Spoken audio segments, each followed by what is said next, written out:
got a hold of me a few weeks ago and said that that these guys were going to be traveling around.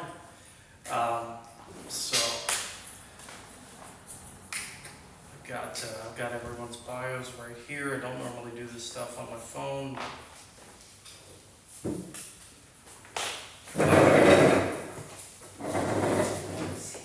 Tyler, do you guys have a preference on who reads first? You? I'll read first. I'll read first. I would love to Okay. share one more glass of wine. All right, then I'm going to go ahead and do this. T. James Chapman is a worker and a poet from Southeast Missouri. He'll buy you a beer and tell you how good the cornbread is at the St. Louis City Jail, and you can get a hold of him to pick up a copy of his new chapbook. Which is that the one you're out of copies of? No, I got it now. Yeah. All right, So all right. they're It's good here. that they're here. Yeah. All right. So with that, I'm just going to welcome up someone who has become a friend of this community of recent vintage, Tyler Chapman.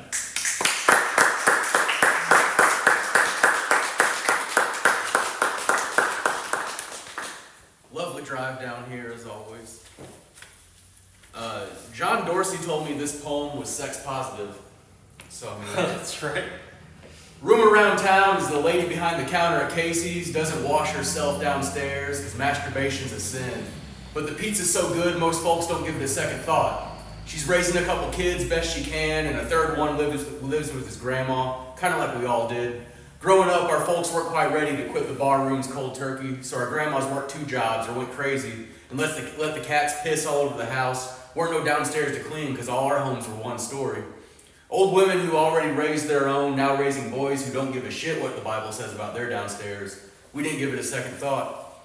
And the exits off the southbound highways, back to our hometowns, back to our grandma's sting like the smell of cat piss caught in your nostrils. So maybe we'll visit next Christmas. We got jobs in the city, and art galleries, and poetry readings. All the culture we can stomach. But our hardworking, half-crazy grandmas know the only thing that can truly fill it is a slice of Casey's pizza.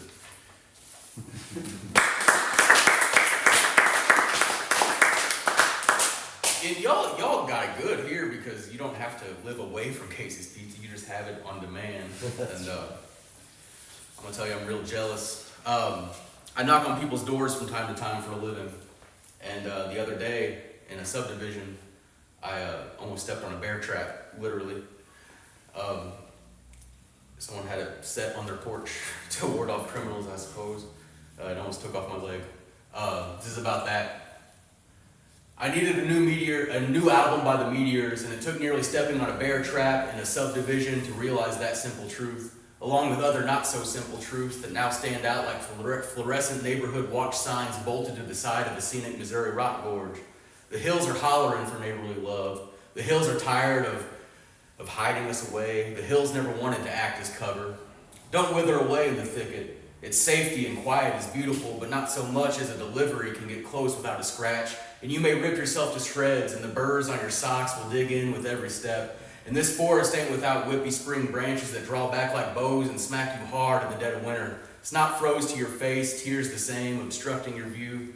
The forest ain't always green. The squirrels don't smile and sing like in the movies. They bark and hoard food for them and theirs. But you and yours don't eat what they eat. We can all have big old bellies this winter.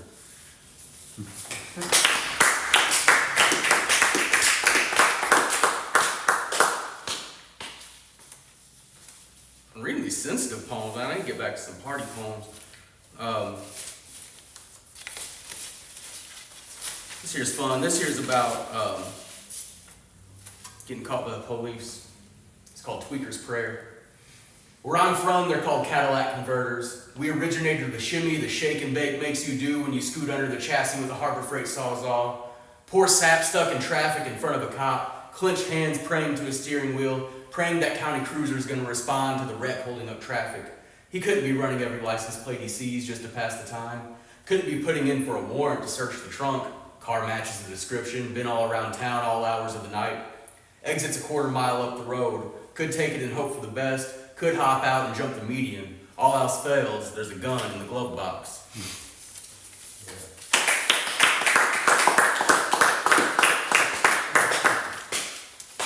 Now, John Dorsey, I've already mentioned his name once. We were reading in Jefferson City You were there too. You were there briefly, right? Yeah. He got on a bit of a soapbox and said that we should all read other people's poems at our poetry readings and not just our own. That is my soapbox. And well, I wholeheartedly agree. From time to time, I'll bust, I collect old regional poetry. I get them at dead people's estate sales and whatnot.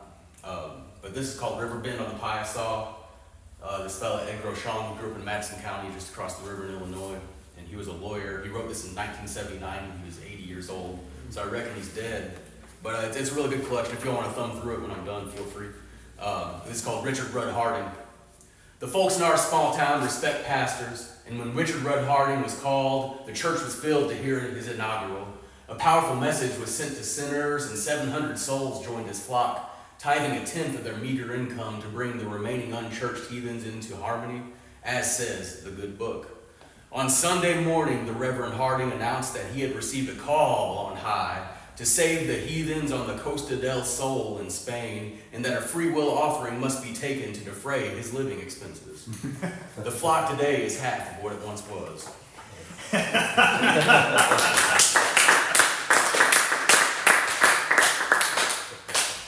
I like to think Richard Rudd Harding was a real person, and I like to think that he is also passed on.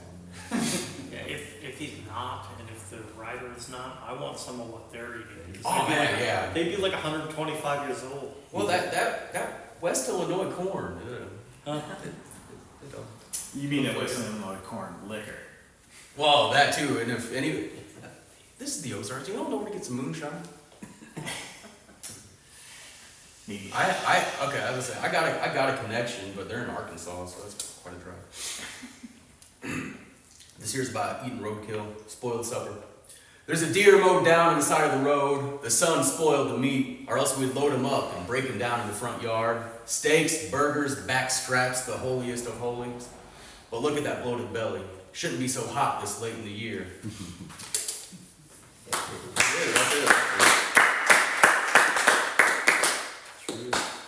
This one, I attend a lot of open mics in the city, and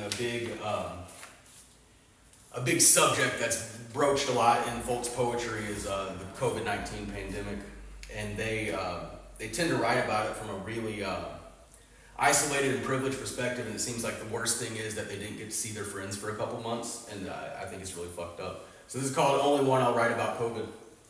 You got into houseplants, I clocked into work. You morally wouldn't attend the George Floyd protest, Black Lives Matter till they cough on you.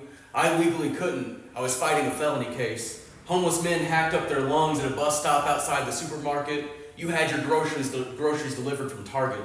The lack of social interaction had you bummed out. Bums outside got sent to an overcrowded jail cell.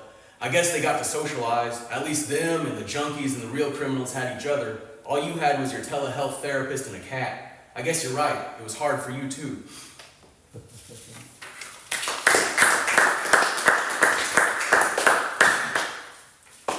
This is about a bum I know. He was an Elvis impersonator in Hawaii. He moved to the mainland, and they got him for tax evasion after all those years of profiting off of being an Elvis impersonator. But he's still a damn good impersonator. It's called Performers Never Die. Sunk face and a flex arm, biceps bigger than most after all these years. Years you know been rough. Rough because he tells you and tells you again, this time in a Taco Bell drive-thru. This time with a little less gusto than the last, when he jerked his hips, snarled his lips, and howled out a spot-on rendition of Mystery Train. Half hour later, after a few stories you've heard, he walks away with a few bucks and worry in his eyes. Worried an audience of one and Taco Bell may be his last.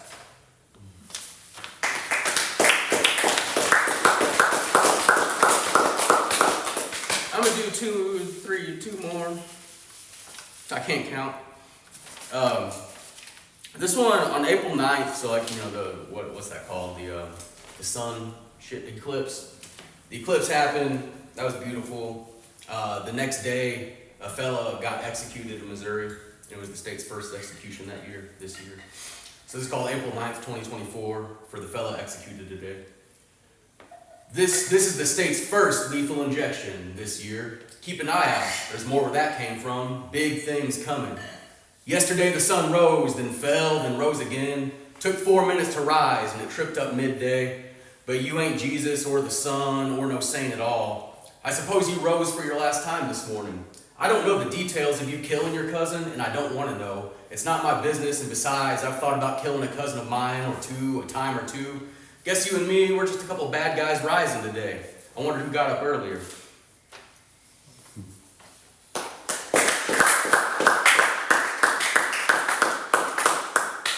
And this ain't this poem. This is, y'all familiar with the Appalachian snake handling churches? We got one or two that aren't too far away. Y'all got snake handlers? Oh, wow. Just missed it. The poor timing. Anyway, I highly respect them despite not really agreeing with their premise. I respect dedication and zealotry more than most things in life. So this is called Mark 16:18. That's the Bible verse that says you will take up serpents. Prayer said for a man, an Appalachian snake handling man after he's been snake bit. Bible breath hellfire demands to a God because preacher man, a hero in this holler, a hard-working man, a family man, he ain't dying tonight. Sweet baby boys at 6 don't just tell their daddies prophecies that come to them at night. They don't just wake up at midnight sweating and yelling in tongues. Sweet 6-year-old baby boys catch crawdads and skip rocks, but it was them vipers that called his name.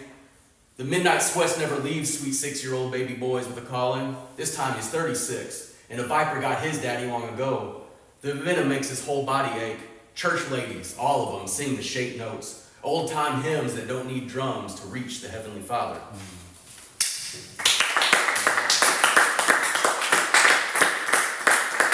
I'm going to end on that one. I'm really stoked to hear Edie Roberts read all the way from Detroit, Michigan. So give it up for John Dorsey, who's going to announce Edie Roberts.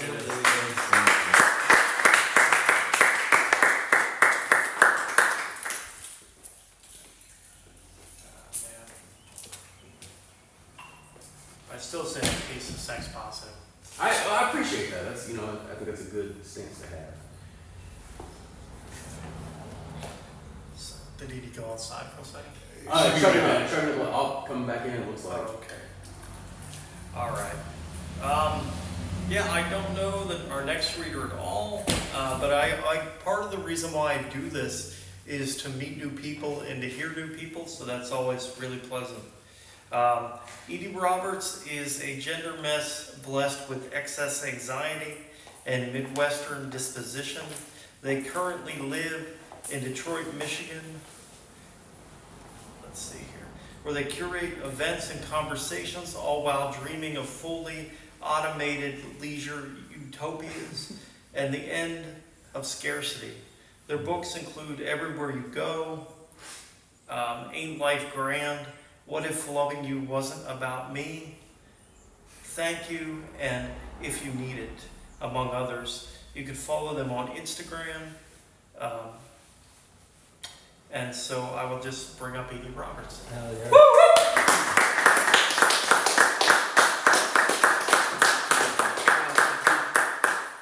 Cool. Thanks, John. Thanks, Mark. Thanks, Haley. Thanks. Fuck yeah.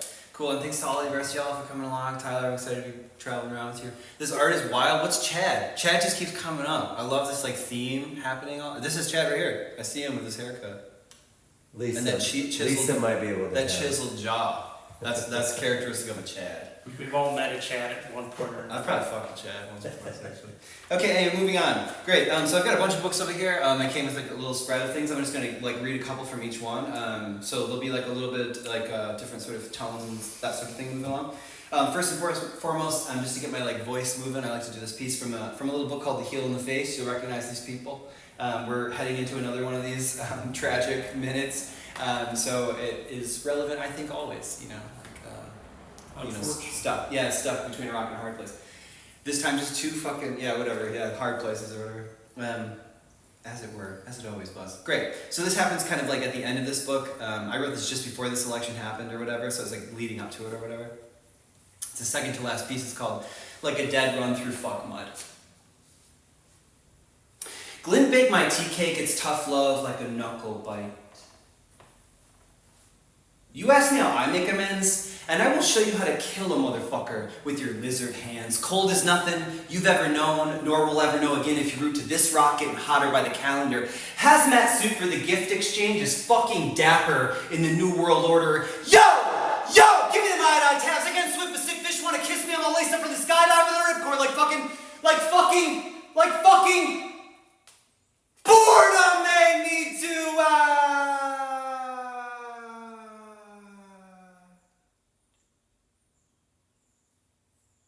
But bet your mama gonna miss me swinging them hips like she knows what's coming, singing, goddamn, we're gone them good old days. Goddamn, we're gone them days. Cool. I'm gonna do one more from this little book. That's also called The Healing Face.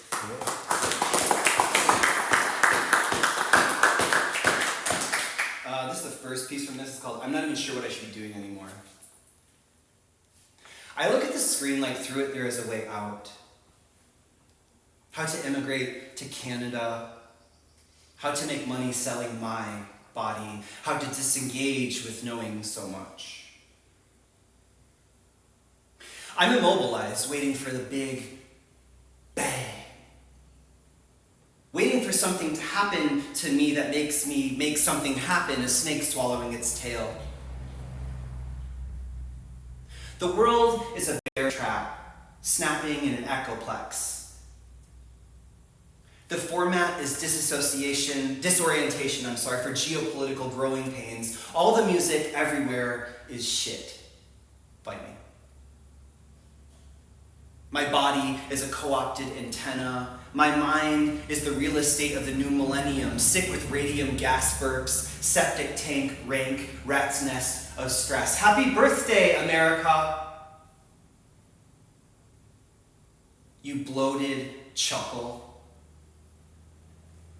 groaning potato.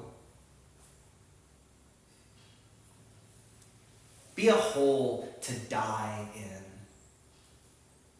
See me dead in there.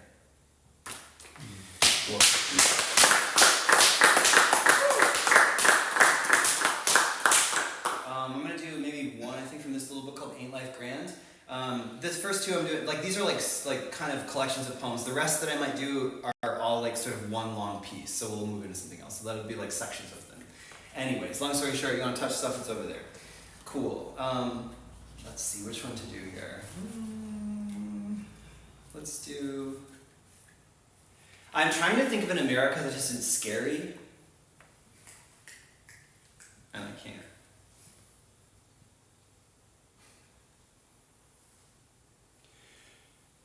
I used to think the world was fucked all over.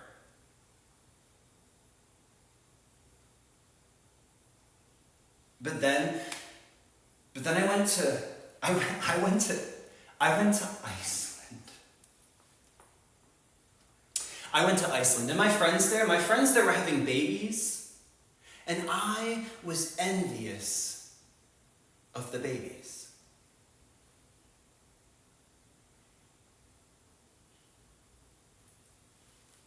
If you know anything about me, you know that I am not envious of babies or people who have babies in America.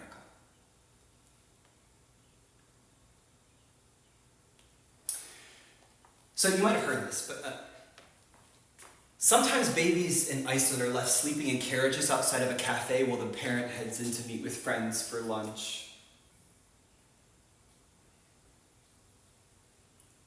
And it's like hard to wrap your mind around the fact that like no one fucks with the babies. And I don't need to tell you, but babies in America cannot be left sleeping outside of a cafe, but this is the least of their worries. It's like all the babies in America are consuming glyphosate daily. Most babies in America are underinsured. I mean, let's be honest, it's like most babies in America are, people don't like to hear it, but they're sentimental. Most people in America don't really give a shit, do not really give a shit about babies. Because people in America really gave a shit about babies,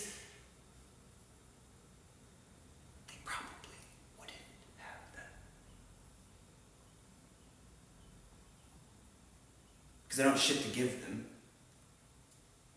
Except a mess so big that the people who are already inside of America can't do anything but ignore it.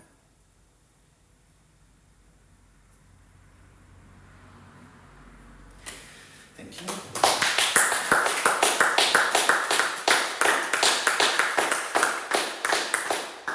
Okay.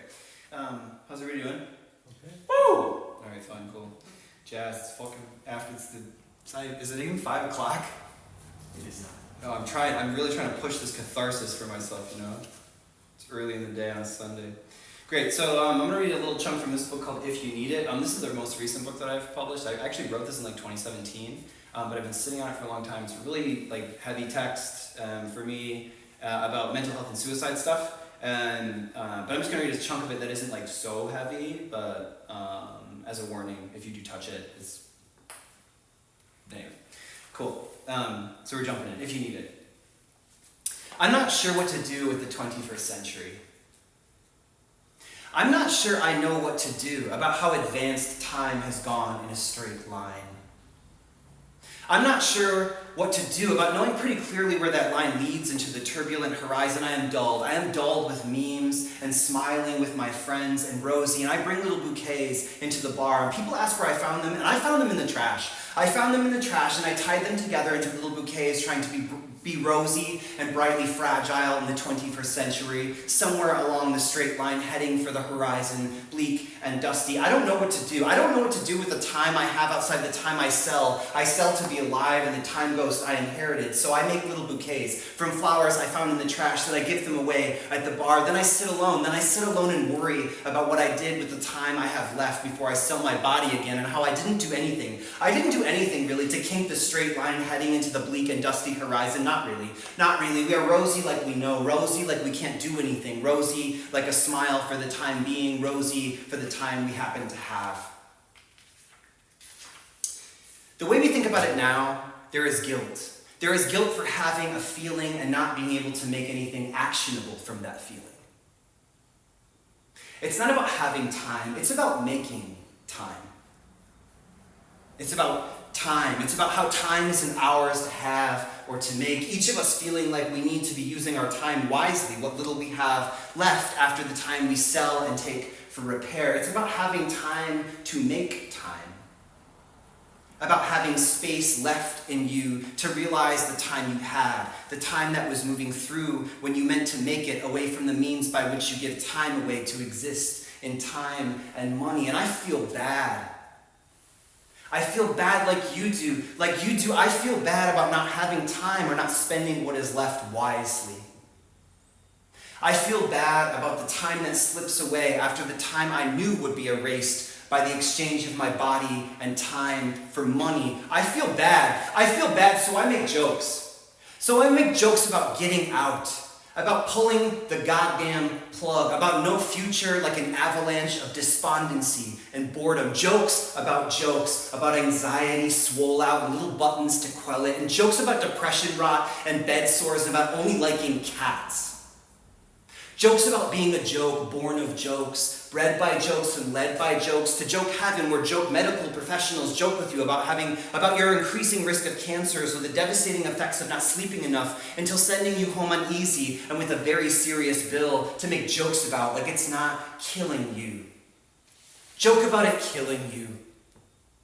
Joke about you being dead. Joke about the calm out there. Joke about the swam out. Joke about the sunk in. Joke about drowning, in debt and regret, suspect of any value you have or can cash in on when it could save you. Joke about driving off a cliff. Joke about shooting yourself in the fucking face. Joke about setting this place on fire and running back into it like it's the only home you know. All right, that's all I'm gonna do from that one. Thank you.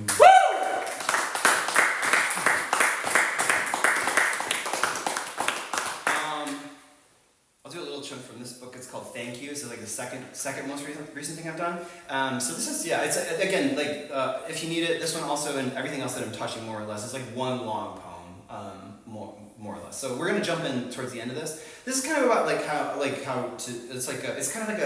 the conceit is that it's like a breakup poem with like consumerism and like sort of like the world of abundance or whatever, but it's also like very thankful for that kind of thing.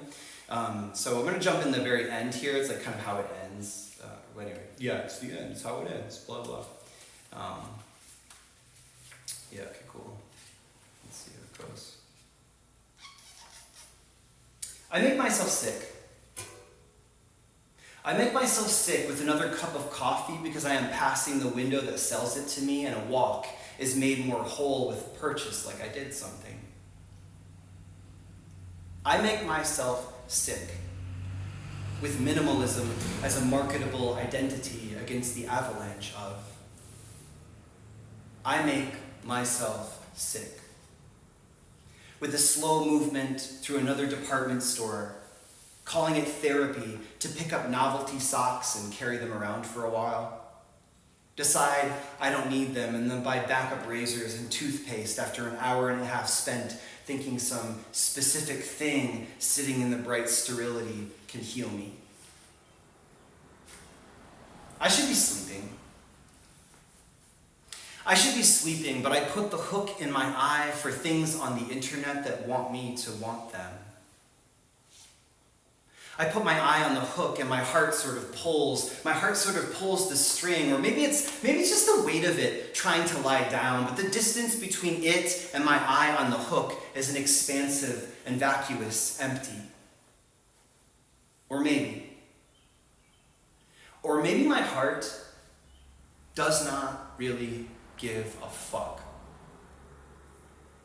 and hasn't really spoken to me in its whole life, because the things that want me to want them are so persistent and so vacuous that my giving any attention to them makes my heart think that I am fucking pitiful. Like maybe my heart has a life of its own that is visionary and not afraid of anything like the end of supply chains.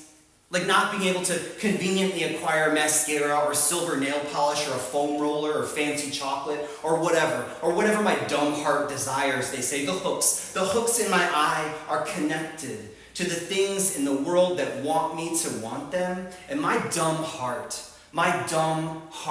responds in gaudy exhaustion. That's all I need from that one. Okay. Woo!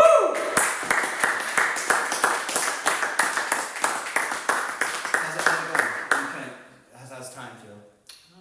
A few more. Okay, a few more. Let's see. What do we jump here? We'll skip that one. I'm gonna do one from this book called What If Loving You Wasn't About Me. This is a collaborative piece that I did with a person named Chelsea Tadieski, who lives in Milwaukee, and they run a press called Pity Milk Press. If you get a chance to ever check that out, it's really good. I help with that one too. But this is the second to last. So this is like kind of like it's actually sort of it's set up like a concept record. We can talk a little bit more about this if you want. We kind of like live in this world of like kind of like intense anarchist like essays about like relationship anarchy and how to like not like control your partner and shit. And like that's so heady that we wanted to sort of like make it into pop songs, right? So that's kind of what these are.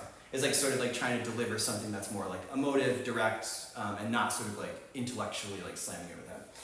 We'll see how it worked. That was the attempt. One piece from the very end, the second to last piece in this book. We should all be crying right now because we want love like money. Like money. Like money looks at you and puts its hooks in you. Like without me, you are nothing. Like money drives the world stupid with want for hoarding it. Like money is a force that is made through the magic of our together willing it. Like money is scarce enough to destroy you, all the while doesn't really exist. It's love. Love, like, you gotta keep on the grind to find it. Love, like, you gotta keep your eyes out for counterfeit. Love, like, it takes work. It takes work to know how to keep it. Love, like, you want to be envied for having it. Love, like maybe she's born with it. Love, like the billboards make a currency of it. Love, like you want it. Like you want it whether you want it or not. Love, like your survival depends on it. Love, like a safeguard against the tragedies of it. Love, like I would trade my life for it. Love, like my body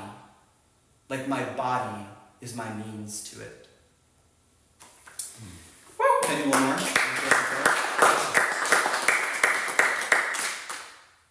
Out of time? One more. Alright, chill. One more.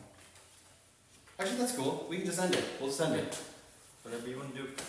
I feel like we feel taxed, John. Cool, okay, hell yeah. No. Thanks y'all so much. Appreciate it.